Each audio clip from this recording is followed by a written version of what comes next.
Hey guys, I'm Chris. Hey everybody, I'm Robert. And we're the Film Flamers. And it's April. It is April. Spring is springing and sprung.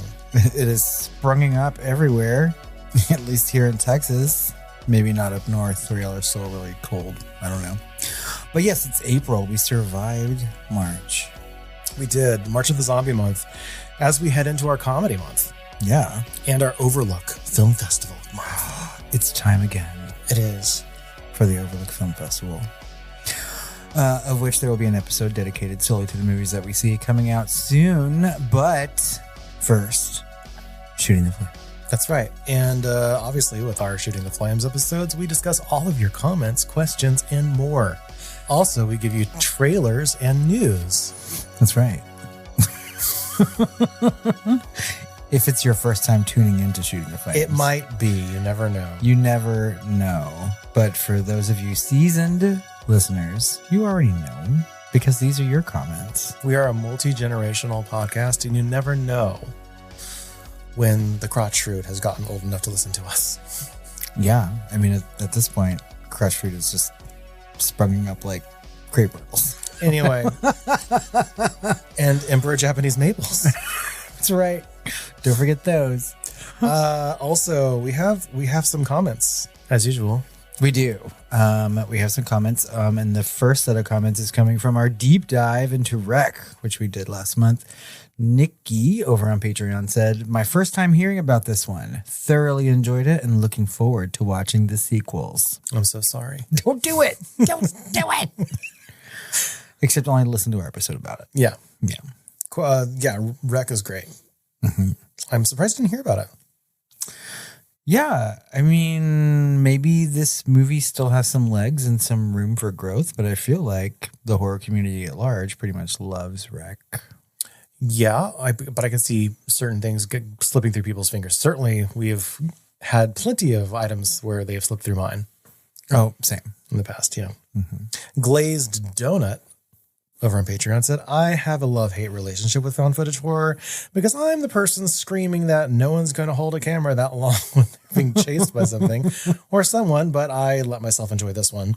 I'm also grateful that they explained the steady camera work with there being a professional cameraman on the scene because I'm also that person that gets dizzy from bad camera movement and other found footage films. Don't watch Quarantine or the sequel." On a similar note, as soon as I saw the crotch fruit in her mother's arms, I knew she was carrying something unholy because crotch fruit always has new germs. Always. She Thank was. you. That's a natural crotch fruit segue there. That's right. I like how you did that. Same with the bad camera movement. Like when I saw Quarantine in the theater, I left so sick to my stomach. I was like, "Ugh, God, I feel like I've been on like a month-long cruise." That's bad. BattleBurrito over on Patreon said, "Can't believe I haven't seen this one before. It was so good. I love how ambiguous it was about the nature of its infection. Was it biological, supernatural, or some combination? I can't wait to see how the second movie continues this level of quality." Don't do it. So Sarah over on Patreon said, "Put some respect on Jug Jones's name. I fucking adore him. And he has done so many monsters from Buffy the Vampire Slayer to Del Toro." That's correct. And I told him I just had a brain fart. I think we didn't know his name or we didn't say his name. And yeah, he said totally he was joking. He is so famous as a monster portrayer that we felt he need not be named. Yes. Well, we actually saw him at this Dallas festival that we will not be returning to. Well, I saw him at a previous festival in Dallas and got his autograph. Oh. So I have met the Doug Jones. Yes. He signed a Buffy still for me. From our bonus episode on Eraserhead, Gia over on Patreon said, "Oh, so Kubrick found a way to torture everyone, not just Shelley Duvall. I'm sorry, guys. I know most of you picked this, so while I respect your opinions and I love David Lynch, I really dislike this movie. I am listening to the episode because they are always enjoyable. I'm just not doing my usual rewatch." I don't think your feelings are too far from ours. No, I don't think so at all. We understood why it's important, but yeah, boring. Mm-hmm. Yeah. Carl over on Patreon said, one of my favorite anecdotes is that Kubrick loved this movie and had his whole team watch it multiple times as he went into The Shining. Hence, Gia's Kubrick reference. Yeah. I'm glad that I wasn't on the set of The Shining. From our Shooting the Flames episode from last March, James over on Patreon said, I type how I talk, LMAO, so here. Period.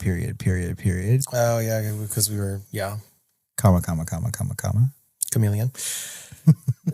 From our deep dive into Mulholland Drive, Carl over on Patreon said, one of my favorite films, though my favorite Lynch movie, is Lost Highway. I really love the movie. For me, the key with Lynch is to just watch it and enjoy the film as it is, and then you can think about it and everything. But I always found it silly, the people who didn't like it, and just read someone else talking about it and liked it to join. Oh God, it's James all over again. The AI just isn't there for speech to text. But I always found it silly, the people who didn't like it and just read someone else talking about it and liked it to join that club. For me, that's definitely not my Lynch experience. I saw this movie as a teenager shortly after it came out and totally fell in love with it and Lynch. There is something so special about his work for me, and his work also really opens up for you the more you see it and grasps his world. I think that's what we're saying. It begs for multiple views, and it really, even more so, it really begs for you to just think about it and digest it over time. It does, and I feel like Lynch really has the kind of filmography that is like small enough to watch everything and really appreciate like the universes that he creates, right? Yep. So, I mean, maybe eventually we'll pick up Lynch again, but probably not. I feel like we've taken a big important chunk out of that. So unless we do some sort of like follow along with Twin Peaks, I'm not sure that we will. Well, and I was going to follow that with, but we probably I don't know. I'd heard maybe we can do Lost Highway and something else. I don't know. Yeah, we'll see. From our hot take on Nosferatu, Bennett over on Patreon said, finally watched this on Peacock and was thoroughly impressed all around. It easily earned all 4 of its Oscar noms, though we'll see if it picks any up. It didn't. One random part I giggled at, though, was a scene between Harding, Aaron Taylor Johnson's character, and Dr. Severs, where Harding uttered the line, I'll spare no expense. I immediately yelled, wrong movie. Same studio, though. That took me out of it, too, when he said that. I don't think I even noticed. It was an impressive movie. Just not my favorite. Yep. Yeah. From our hot take into companion, Anthony over on Patreon said, wacky hijinks equals murder. I forget what that was. In reference to? In reference to. Well, wacky hijinks always equal murder. You're correct, Anthony. Yep. That's right. He also left a comment on our deep dive into Silent Night, Deadly Night, where he said, so, fun fact, sugar plums are actually a candy that is stupidly complex to make and tastes like hot garbage. Cue the more you know star. I had no idea what a sugar plum was. I thought it was a fruit. And why would it taste like hot garbage? I don't know. Maybe we should make them even though it's stupidly complex. I'll try it. From our deep dive into Stranger by the Lake. GlazedDonut said, so many penises. I haven't changed the volume on my television this much since my teenage years. I had to watch the film twice. Yes, twice, for research purposes, of course. I enjoyed the lack of music coupled with nature sounds because I realized it's both soothing and enhances the feeling of dread.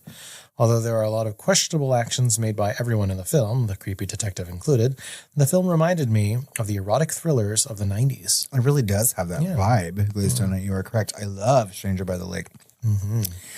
And I'm glad that you're still going back into time. The Red Speedo Diaries. To catch our older episodes, so keep that coming. Yeah. We did receive a message from the Dean Swan. The Dean Swan. The Dean Swan. Not Dead Swan. He says, Flamers, my interest was piqued by March's show title, Shadow of the Dead Swan.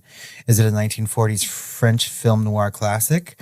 Or maybe a currently in production A24 sequel to the 2010 film starring Natalie Portman as the owner of a strip mall dance school? Horrors. Set 25 years after her Oscar-winning leap. I hope. Then 30 minutes into the pod, I found out, and I laughed so hard, I sharded. Flamers, this is Dean, the very same Dean who laughed so hard over your swabbing the decks with testosterone from the Predator episode that my buds shot out of my ears at work and I sharted. 2 different sharts? Do we need a shart counter? I think we just started one. Okay. He continues, following your advice, as surely as I follow the pod, I have changed my Patreon name. It gives me Anya Taylor joy that Dead Swan gave you a good laugh because I get such joy from your podcast. And having it included in this show title, well, I feel as if I have been elevated from a first-tier listener to the who's who of who's that. Any chance I could get a Dead Swan printed on merch now that you've switched merch companies? Thank you for the quality work and for speaking in the language of our people. Thank you, Dead Swan.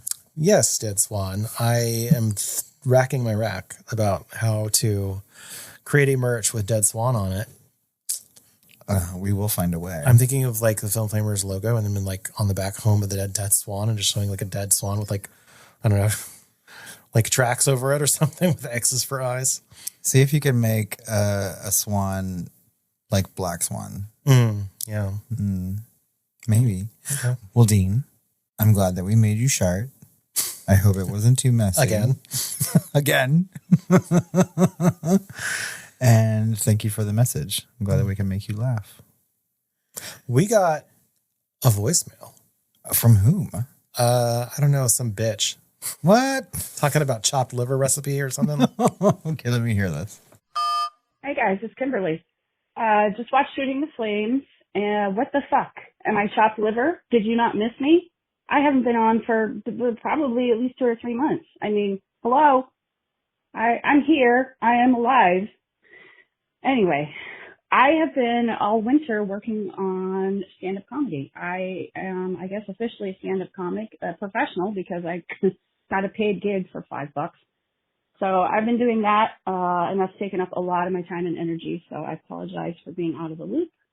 But just wanted to let you know I'm listening today as I'm cleaning my apartment, and I miss you guys. And I did see a couple of horror movies. I finally watched Long Legs. What the fuck was that? I don't even, I don't know how to comprehend that one. And then I saw a movie at the Omaha Film Festival called The Fetch, which was decent. The lead actor's acting was a little forced, but anyway, it's doing the festival circuit, and then it should be available for streaming in a few months. And it was decent. It was okay. It was a good allegory for literally fighting your demons. But spoiler alert for anybody who's sensitive to this, there's child death. So, just be aware of that. Anyway, I'm trying to get my friend Carrie to listen. She is my horror movie buddy now. But she is writing a book. So we're over here having creative pursuits as well. So just so you know, anyway, love you, miss you. Bye. Well, Kimberly, we did miss you. We loved you so much. You are not that bitch. You are the Kimberly. And we really want to hear some of your material. And if you use some of our material, let us know what gets the most laughs. Also, tell your friend Cassie that she should be listening to us too. That's right. Tell Cassie that there is time to listen to podcasts while writing a book. Stand-up comedy, you say. I believe that I saw something about this on social media and mayhaps have gotten a follow from one's Instagram account. So, should you like us to maybe post that, we can do that for you, Kimberly, the Kimberly. But good luck in your endeavors. Can't wait to see some of your material. Yeah, if we post something of yours, be prepared to get 2s and 3s of more followers. And if you use us in your material, be prepared to hear from our attorney. No, you'll hear a comedy cough in the audience. All right, we have a new patron. Who's that? Joe Criswell. Joe Criswell. That sounds already so familiar. Like maybe a familial. That's right. I believe there is another Criswell within our Patreon family. But welcome, Joe.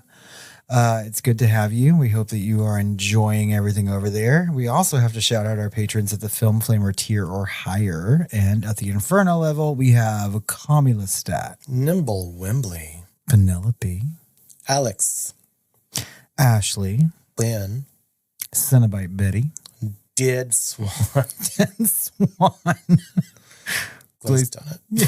I was like, sorry, stop to laugh at it. Glazed Donut. Jessica. Lisa. Nikki. Random Dude. Rosie Red Leader. Sinistero. Wallstretch. And William Skinner. But especially all of you. Yeah. And especially Kimberly.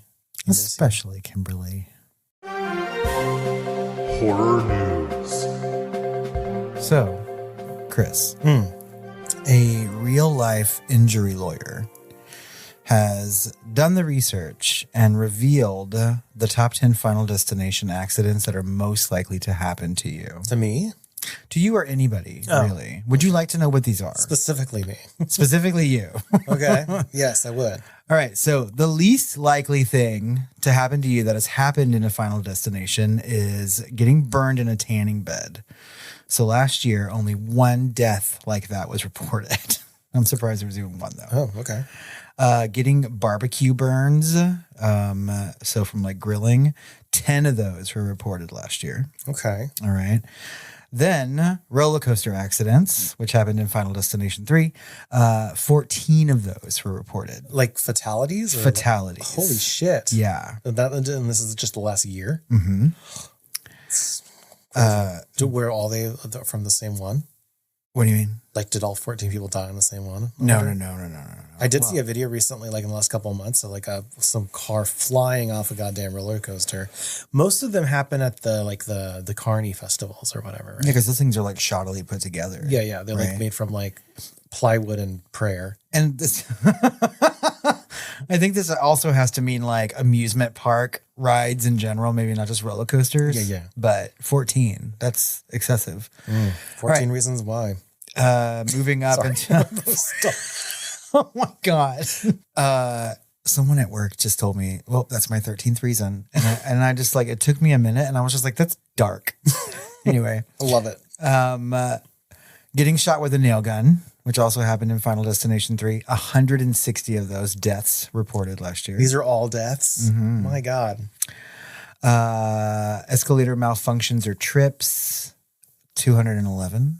Or caught on escalator gears. That's what happened in the movie. Yeah. Oh my God. Lawnmower accidents, 229 of those happened. And this happened in the Final Destination where a rock was shot through an eye socket by a lawnmower. Okay. Getting scalded with oil, which happened in Final Destination 5 from an oil truck spill, 335. Oil. Scalded with oil? Yeah. Damn. Lifting weights. So in Final Destination 3, someone is crushed by weights, 930. Okay, that's like exponential at this point. Lifting weights. Yeah. 930 people died from Jesus. According to this article. Okay. Scaling or moving fences, right? So in Final Destination 5, somebody was cut in half by a metal fence. 2,121. Whoa. Fence-related deaths. My God. And very, very similarly, the number one way or thing that happened in a Final Destination movie that could happen to you is a ladder-related injury leading to death. From Final Destination 2, an eye was gouged out by a falling fire escape ladder. 4,162 ladder-related deaths reported last year.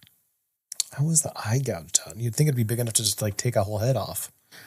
Right. This was the guy in his apartment, and like at every turn, you kept thinking he was going to die, and he finally had his head stick out the window for something, and then the fire escape ladder like right on his fucking eyeball.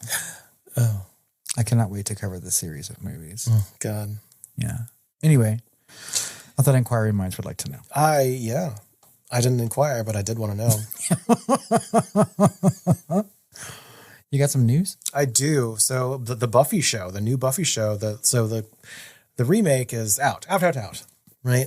And so the actual like continuation of in-universe Buffy is happening quicker than everyone thought, right? So Sarah Michelle Gellar will be producing and starring as Buffy, recurring as a guest star and a mentor to Nova, which is going to be the name of the new Slayer. And the show itself is currently being called Nova. So I wonder if it's going to be Nova, the Vampire Slayer. I would assume so. Yep. So, I mean, it makes sense. It's two different like syllables. Mhm. But that could be subject to change. Anyway, Nova will have two close friends. One is Hugo, an out and proud nerd who comes from wealth. And then there's Gracie, who's described as a vampire expert and an acolyte of Buffy's. No word yet on if other folks from Buffyverse are coming back, although Charisma Carpenter has said that she would love to. I hope so. I would like to see most of them come back at some point within the show. I would love to have like a Buffy version of like the Real Housewives or whatever, with Charisma and Buffy all in a cul-de-sac with like, yeah, it's got to happen. That would be really good. I'm okay. I really want Willow to come back for sure. Yeah. I mean, her other show ended, so maybe. But, and we also have like, you know, people from Angel who could possibly come back. I mean, there's a lot of things they can do with this, or they could just like create a new show. None of the vampires can really come back unless they just have a massive budget for CGI faces. Yeah, they have aged, all of them. But I love Buffy so much. I'm going to be interested to see what this is like. Plenty of writers who began their careers on Buffy, I think, are showrunners now or head writers, you know, and so I wonder if they'll get some of them back or if they'll get some up and coming writers to come in, you know, and talk in the voice of like Jana Spencer, you know, and some of those others. What network is doing this? Don't know. Could be streaming. Yeah. I mean, it's got to be streaming, right? I mean, if anyone's gonna watch it. Shudder. No, I don't know. AMC Plus. It's so funny that we should bring this up because I also read this week that the creators of Riverdale, which I never watched but kind of always wanted to, are doing a live action Scooby-Doo series. And I'm kind of down for that. Okay. You know. I want there to be like an R-rated version. Well, I mean, where Velma's just like all over the floor, like, where are my glasses? You know, I can't see without my glasses. Shaking all over the place. Yeah. I mean, well, Riverdale itself kind of got really adult oriented. So, I mean, like, it's possible. Oh, speaking of Riverdale, the author of The Vampire Diaries passed away just recently at the age of 66, I believe. I never watched that show, though. Well, there were books. Oh, there were books. Yeah. Okay. It was a show, though, right? Later on? They made a show out of it, yeah. Yeah. Mm-hmm. Lots of TV talk in this Shooting the Flames. And yet, no official news on it except for Buffy. I don't think of Buffy as TV. I think of Buffy as Buffy. I think of Buffy as an icon. Transcends. She transcends all media.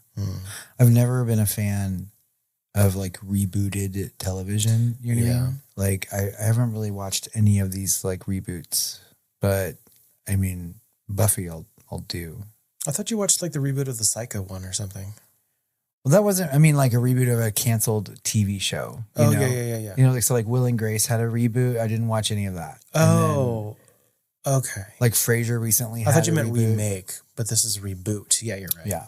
I mean, I guess this isn't really a reboot so much as it's kind of a sequel or a continuation, but. Yes, because none of the characters are, it's not one of those. Okay. Yep. Well, there's hope for it then. Mm-hmm. All right. Well, good. I'm looking forward to this. Coming soon. We have a handful of trailers to talk about. And the first one up is something that is playing at the Overlook Film Festival. I don't know if we're going to catch it or not. I don't think we are. I don't think we are either. But it is called The Ugly Stepsister, and it'll be in theaters really quickly after the festival on April 18th. Yes, and that's one of those that we are not going to be seeing ahead of time or at them. It is the centerpiece film, actually. Yeah. And there is some buzz about it. It's got... The Ugly Stepsister is a period film, so it kind of looks like Pride and Prejudice meets The Substance, right? It looks like the earliest forays into plastic surgery, right? Maybe, and fixing nose jobs and stuff for the people that are just coming out into the world of needing to find a husband or whatever. A debutante. Yes, and so I don't know. Yeah, I mean, it's a Cinderella story. It's really working hard to add like the Substance sound and font and everything to the trailer. And I think that was tacked on afterwards because of the popularity of Substance. And it feels a little artificial to me, but I am definitely going to be watching this one because it looks fun as fuck. It does look fun. It looks interesting. I do love a period piece. I mean, anything that is remotely like in the time period of Austen, I am okay with. Yeah. And it played at Sundance, and I know it got a lot of buzz out of that. I'm not sure if it played South by Southwest, but it was sort of making the festival rounds, and they're really trying to make a theatrical release out of this. So, I mean, somebody must have a lot of faith in it, which means it must be okay. Yeah, there's another one that we're not going to be seeing while we're there, and that is Ash by Flying Lotus, who we just brought up in the last Shooting the Flames, I believe. Yeah, we watched the trailer. And, of course, he's like the director there that's like doing curated films and stuff. So it's like we just learned who that was a month ago, and now he's like headlining. He's the director in residence or whatever at the Overlook Film Festival, which is interesting. So we're going to try to see Ash before we go because it didn't really work out with the rest of our schedule. And if not, it's going to be on Shudder like really quickly too after the festival. Yep. Surprisingly, like the movies that he's curated are good movies. Yep. You know, Lost Highway is one of them, right? But Death Becomes Her is one of it. So I mean, he has good taste in film, at least. He does. Speaking of Dickensian adjacent, we've got a film called Clown in a Cornfield. Which we will be seeing. We will definitely be seeing that one. And it is in theaters May 9th. And this has a lot of buzz around it. It does. In that it starts off as something and becomes something else. And I love movies that do that. Also playing at the Overlook Film Festival. So I'm looking forward to this. It is based on a very, very popular young adult horror novel from a couple years ago. Like everybody below the age of much younger than you and I, we're talking about this book. And from what I hear, like this movie is like a commentary on like millennials or like the generation after millennials and things like that. And it starts with like really classic slasher tropes and just becomes a completely different movie. And it is like piqued my interest. Yeah, I watched the trailer. It was fun. And everything about it looks not original. You know, it looks a little bit like Terrifier with, you know, X amount of any other slasher. Right. You know, we just saw Hard Eyes. It looks like kind of like that. And the tone kind of looks like that. But there was a joke in there that was hilarious because like the kiddos are trying to use a phone, a rotary phone. And they just, what kind of phone is this? But where are the buttons? Yeah. Oh, we're old. Next up is a really, really good trailer, y'all, and a movie that I'm very much looking forward to seeing, and that is Final Destination Bloodlines. The first teaser was great. It was like a one big long kill, and this one is also kind of like that. Yeah, like a setup, you know? But then it goes into the story of it, which explains what the bloodlines are, and it happens to be the family matriarch, right? Grandmother, I guess, who decades and decades ago saved everyone in like, is it the Seattle Space Needle? That's what it looks like. Yeah, from dying. And so because it was hundreds of people, it took that long to go backwards through time to kill all the people that was supposed to be killed, her being the last one. And so once it gets to her, then it's going to kill all the rest of her family that should not have ever existed. Right. So that's what this premise is. And it actually makes kind of sense within the logic of that universe.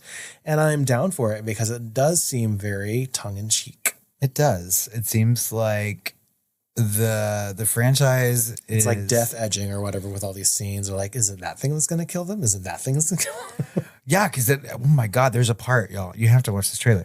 There's a part where they sweep some broken glass into ice and then fill up cups. And I was just like, my stomach immediately churned. And I was like, oh my God, who's going to swallow that piece of glass? You know, and then something else happens. And I'm like, all right, you know, I have to go see this movie. I love the Final Destination movies so much. God, I just remember that scene. Kind of like Final Destination, actually, the monkey, right? That scene where the guy like hits something and like he swallows his vape and you can see the vape through his neck. In any other movie, that would be like the call out kill, but like every other death in that movie was so over the top. Anyway, if you haven't seen Monkey, you need to go see it because it's a riot. We haven't even talked about that yet, have we? No. Oh my God, I cannot wait for our end of year episode. We have a long way to go. Yeah, but 9 months. Monkey's so good. I could have my own little monkey in that time. You could. Hmm. Are you pregnant? Crotch goblin. Are you making an announcement? No, I have an undescended testicle.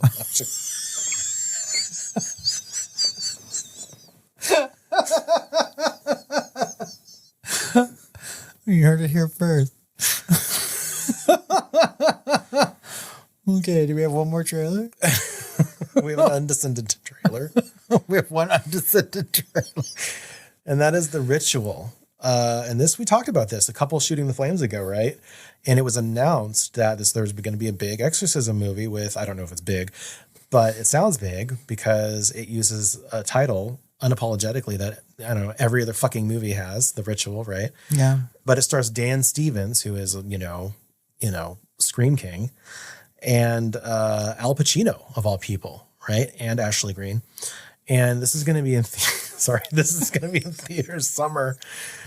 And it's like, what kind of script could attract both Dan Stevens and Al Pacino and Ashley Greene? I don't know. I don't know either. Maybe it's just like they gave him a lot of monies. I have no idea. It's XYZ film, so it's fairly independent. Yeah, I mean, I think that has to be it because this trailer seems very rote. And it seems like vanilla exorcism movie. Yeah, like every other movie called The Ritual, except for the one that was on Netflix a couple years ago. The way some of the exorcism looked, it almost looked a little cinema verite, though. Like, yeah, interestingly, I mean, it seemed like exorcism meets true crime kind of thing. I don't know. But Dan Stevens, though, motherfucking and Al Pacino is doing an accent. I barely understood him in the first part of this movie. Maybe he's trailer. just not speaking clearly. No, it's an accent. And who's Ashley Greene? Are you saying you stroked out? Well, I mean, I don't know. No. How dare you? But really, though, who's Ashley Greene? Oh, Ashley Greene. She was she played some vampire in the vampire movies. Oh, she was in Twilight. She was in Twilight, and then she like showed her boobies or something on social media, and then she got called out in an award show by someone and was like, "Cover yourself up, bitch," or whatever. Holy shit. And it was like a big viral moment. Stop shaming people for that. I know. Poor Ashley Greene. But Dan Stevens, though. And Ashley Greene. Dreamy as fuck. Okay. The Ritual. Check it out. Yeah.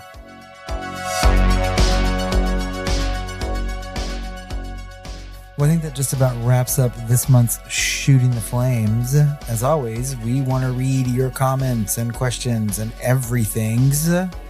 Find us on social media at The Film Flamers on Facebook, Instagram, Blue Sky, Threads, all the places. You can email us at tiredqueens@filmflamers.com, or you can call us at 972-666-7733. Call our hotline and help me descend my testicle. Clown me in a cornfield. Clown you in a cornfield. You only Clown me in my cornhole. clown in a cornhole. Clown in a cornhole. We just wrote the porn version. Clown in a cornhole. Oh, God damn it.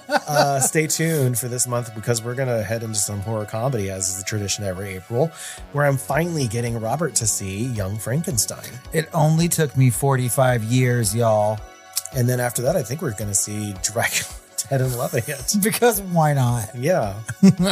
And over on Patreon, something. Yeah, there might be a poll with Leslie Nielsen and or Mel Brooks movies to choose from. Who knows? Maybe not even horror movies for once. We'll see. Maybe we're going to watch Airplane. Who knows? Well, that would be fun. Surely you can't be serious. Obviously, we have to watch that movie. All right. Well, I think it's time for us to go off and stop sniffing glue. Clown up my cornhole, I guess. And have some sweet dreams. Looks like I picked the wrong week to quit sniffing glue. Picked the wrong week to stop clowning my cornhole. When my undescended does. Who's here to see clowning my cornhole? Me.